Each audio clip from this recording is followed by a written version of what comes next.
اهلا وسهلا بكم مشاهدينا من جديد. وصلنا وياكم الى محور حلقتنا هذا اليوم، راح نسلط به الضوء على مسلسل الو تاكسي. هو دراما عراقيه بنكهه رمضانيه على شاشه قناه العراقيه. خلينا نشاهد هذا التقرير عن كواليس المسلسل وبعدها لنا عوده وضيف راح نتحدث وياه بتفاصيل اكثر عن المسلسل. نعم.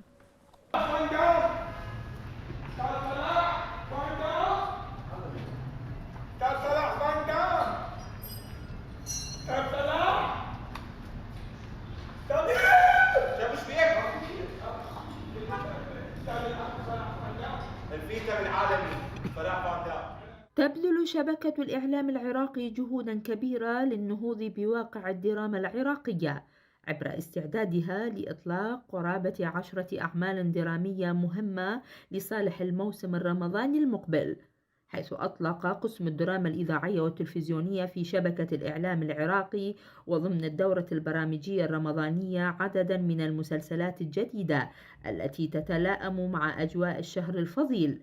ومن أحد هذه المسلسلات بين الكوميدي والتراجيدي مسلسل ألو تاكسي. ألو تاكسي اللي هو طبعا من تأليف المبدع المتألق الفنان طلال هادي، ومن إخراج الشاب الرائع أخوي وحبيبي أستاذ علي سعد، وأيضا نخبة من فناني العراقيين اللي على رأسهم السيدة أنعام الربيعي، زهير محمد رشيد، نجلاء، كثير من الفنانين المتواجدين ويانا، وايضا اخوكم ماجد ياسين، مصطفى داخل، شاكي ناز، شاكي هاز، شاكي واز، المهم من الفنانات الحبابات، وايضا فنانين كثير ويانا. هو هذا دعم للفنان العراقي في أن يعمل كافة الفنانين العراقيين بهذه الأعمال يعني، والحمد لله والشكر. كنا ننتظر مثل هكذا موسم زاخر والحمد لله والشكر. ما أريد أحكي لكم على نوع العمل، بس هو العمل كوميدي ما لا يخلو من المحطات التراجيدية، فما أريد أحكي لكم عنه هواية، أكيد حتى مفاجأة راح تشوفوه إن شاء الله. عمل جميل. إدارة شبكة الإعلام العراقي توعد المتلقي العراقي أن يشاهد دراما ممتعة في الموسم الرمضاني المنتظر، وتترك في داخله الإعجاب بالأعمال الدرامية التي ستبث مع أول أيام شهر رمضان. عمل ألو تاكسي هو عمل كوميدي ينقل الأسرة العراقية، كوميديا للعائلة، بالإضافة شخصية جابر بهذا العمل هو صديق لشخصية حسام، وأكيد صديقي وحبيبي مصطفى داخل، والأساتذة ستة أنعام الربيعي وأستاذ ماجد وغيرهم من الأساتذة، الأستاذ علي سعد المخرج وجميع الكادر. نحرق دوره جدا مميز بهذا العمل، الحمد لله. إذا قفشات كلش حلوة، ابو قلب الحنون، يحب واشياءات وفعاليات. هاي الفقرات مالته بعد هو مصطفى داخل مبدع. فدوى لوجهك. الله يخليك حبيبي. انا فرحان بهذه التجربه، قلتها وهذه المره الثانيه. هذا العمل الاول بطوله لمصطفى داخل برعايه شبكه الاعلام العراقي. ان شاء الله يا رب يليق استحسان الجمهور، وان شاء الله يا رب الجمهور يتفاعل ويحبه، لانه غايتنا الاولى والاخيره هو ارضاء الجمهور. طبعا كلش فخوره انه اني قاعد اشتغل ويا هاي القناه الكبيره. طبعا دوري مها بمسلسل الو تاكسي ويا اساتذتي الكبار. كلش فرحانه بهذا العمل، وان شاء الله يليق بالعائله العراقيه وتستمتعون بالعمل، ومتاكده كلش راح تحبوه. هو عمل كوميدي وان شاء الله يعني تستمتعون به. المجالات الثقافيه والفنيه تكتسب اهميه بالغه لدى الحكومة نظراً لتأثير نتاجاتها ومهرجاناتها الفنية والأدبية في خلق انطباع إيجابي عن استقرار البلد وإمكانية استثمار الفن والثقافة لمحاربة مختلف الظواهر الخطيرة. لبرنامج صباح الخير يا عراق، شيماء العبيدي، قناة العراقية.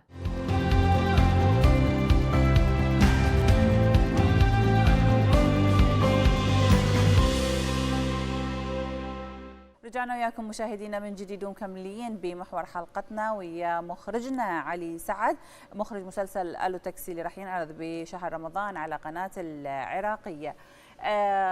أستاذ علي، قلنا انه اليوم الضخ بشباب قليلي الخبره يمكن بادوار بطوله، فضلا عن تواجد الطاقات الشبابيه الجديده لاول مره. هذا الموضوع ممكن ينعكس ايجابي ام سلبي على الدراما العراقيه خاصه بهذا الموسم؟ نعم اكيد ايجابي، لان احنا بهاي السنه بالذات يعني صار عندنا اعمال كثيره صح، وان شاء الله يعني حتشوفون فد كم هائل يعني من ممثلين جدد شباب وبنات، وصار فرصه للشباب انه يظهرون للساحه بصراحه. يعني احنا بداخل المسلسل احنا من خلال التصوير نحتاج ممثلين، فكنت انشر يعني مثلا فد بوست على انستا يدخلوا لي يعني مئات امانه، واسوي لهم كاستنج يعني بفتره كلش قليله، وصار عندنا يعني جو بنات حتى من المحافظات، جو شباب محافظات، وراح تشوفوهم جدد بالعمل ان شاء الله، وجوه جديده، صح عندهم مشاهد قليله بس مبدعين ما شاء الله، يعني اكو فرص جديده ان شاء الله. نعم ان شاء الله. طيب تتوقع هذا العمل راح ينافس الاعمال العربيه، راح تكون له بصمه برمضان ان شاء الله؟ ان شاء الله. انا بصراحه يعني كوميديا الو تاكسي، نعم. كوميديا هادفه خاليه من كل الشوائب، تدخل البيت العراقي ويعني يليق بالعائله العراقيه. بالضبط احنا نعم. تدخل احنا نريدها انه توصل ترجع الثقه بهاي الكوميديا بصراحه. نعم. انه ما بيها اسفاف، ما بيها اي شيء. شنو الموضوعات اللي تناولتوها خلال هاي المسلسل؟ يعني شويه موضوع يعني بالثيمه العامه، التركيز على هي جانب. عموما كلها انه هي قصص اجتماعيه. طرقتوا شويه سياسيه؟ لا ابدا، احنا ما عندنا، بالعكس اكو احنا بالمناسبه يعني نشجع الموضوع اللي دا يصير بالاعمار بالبلد. حتى انا يعني اختاريت لوكيشنات التصوير بالاماكن اللي صارت، يعني مثلا الجسور الجديده، الحدائق الجديده، بينا بغداد شلونها بجمالها بالضبط، بصوره كلش حلوه. وحتى اكو عندنا مشاهد راح يشوفوها انه اكو مغتربين جايين من خارج البلد ويشوفون بغداد وهيك مواضيع يعني. زين، قلت الجو انه انتم تقريبا خلال 45 او 49 يوم 45 يوم صورتوا. تشوف انه هاي مده كافيه لتصوير مسلسل؟ ليش دائما العراقيين ينضغطون يعني طول السنه احنا قاعدين قبل رمضان بشهرين نتذكر انه طبعا كل القنوات العراقيه مو مثلا نحكي عن القنوات المصريه صح. اللي وراء رمضان بشهر شهرين يبلشون يصورون في 10 اشهر عندهم. احنا ليش دائما هيك نضغط روحنا؟ هو هذا بصراحه هذا خلل، يعني احنا المفروض بعد رمضان بشهرين او بثلاثه احنا نبدي نشتغل مسلسلات لرمضان اللي بعده. بس هو موضوع يحكم موضوع الماده. يعني الانتاج هو الشيء الاساسي بالعمل. احنا اذا ماكو ماده ما نقدر نشتغل، لان لا نقدر نعطي فلوس الممثلين، لا نقدر الفنيين، لا نقدر المواقع.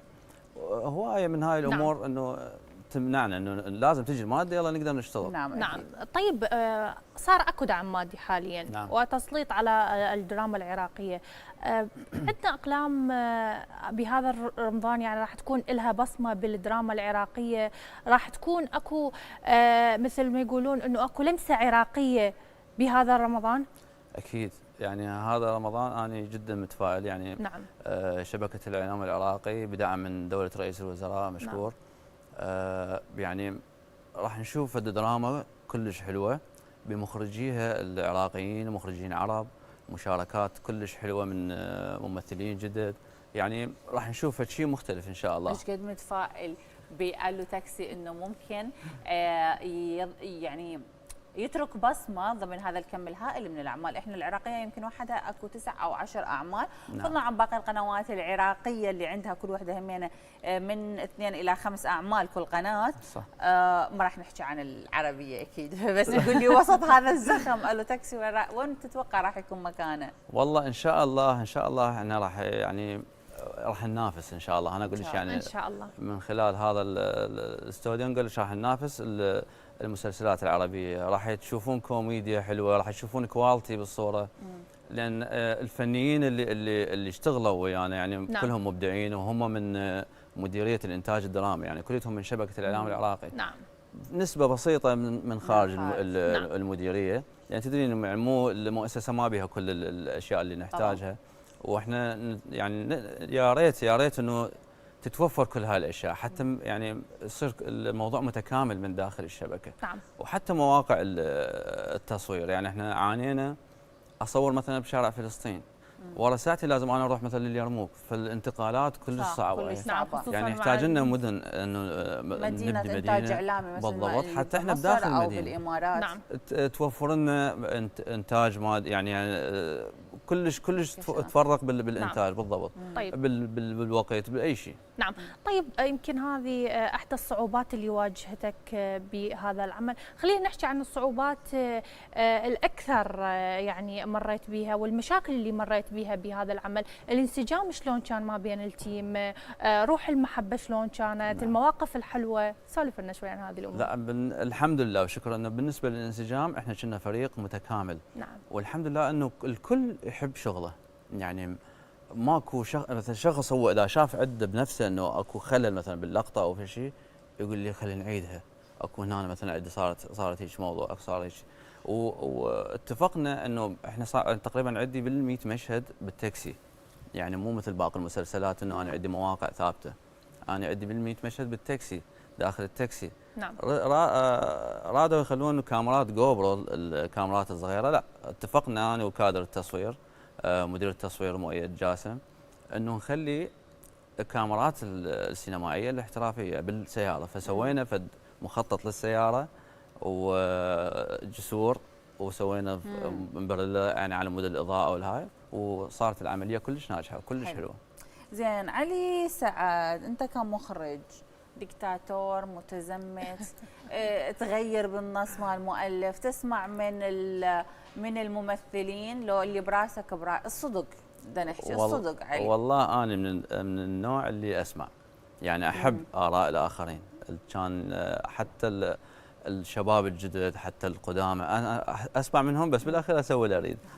شفت انا هم زد اقول لك اعطيني الصدق، لان انا لحد هسه كل يعني مع احترامنا لهم كل الممثلين والمخرجين اللي اجوا هنا نسالهم عن فريق العمل والانسجام، اريد احد يقول لنا اكو مشكله صارت، اريد احد يعطينا يقول لنا انا متزمت، انا ما اقبل. كلكم لطيفين وحبابين، ادري هاي المشاكل نسمعها بالسوشيال ميديا شلون. هاي تصير من النوادر، بس انا يعني الحمد لله شكر استاذ طلال هادي معطيني الضوء الاخضر، قال انت براحتك شو تريد تغير، شو تريد تحذف، شو تريد تضيف، ماكو اي مشكله. وبالمناسبه هو هذا يعني من نجاح العمل انه انت لازم نسوي هيك روح وحده. بالضبط، تصير روح وحده، مو بس من عند استاذ طلال او من عندي مثلا.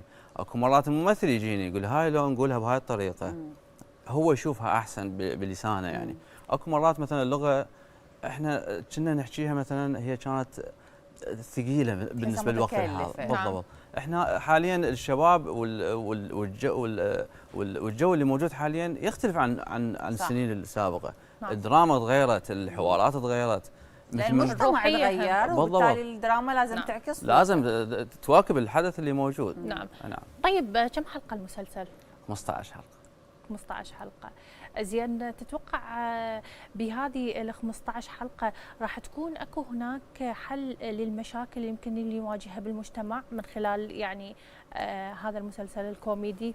الرسائل اللي راح توجهوها؟ احنا الرسائل اللي راح توصل يعني تحل جزء من المشاكل اكيد، لان هي المشاكل كثيرة، ما اتوقع انه ب 15 حلقة يعني تنحل كل هالمشاكل، لا اكيد، بس احنا سويناها بطريقة كوميدية، بطريقه عفويه، كوميديا هادفه، يعني توصل للناس بشيء حلو ومقبول ان شاء الله. طيب استاذ سعد، انت تعرف انه يعني الكل يقول انه الوضع المادي او الانتاج هو اللي اوقف عجله الدراما العراقيه. حضرتك تشوف انه المشكله عندنا بس انتاجيه، ما عندنا مشاكل اخرى حتى تكون يعني نتاجاتنا الدرامية فعلا منافسة قوية عربية مثل اللبنانية والمصرية والسورية؟ بالمناسبة مشكلتنا بس الفلوس يعني؟ لا مو بس الفلوس، يعني احنا عندنا الكوادر الفنية، هذا من الشيء الأساسي اللي بعد المادة أمانة. يعني احنا شنو الفائدة، احنا عندنا فلوس بس ما نعرف نشتغل مثلا. هذا الموضوع لازم انه اكو ناس لما نختار مثلا بهذا العمل هذا الشخص يشتغل حتى هو يحقق الشيء الصحيح.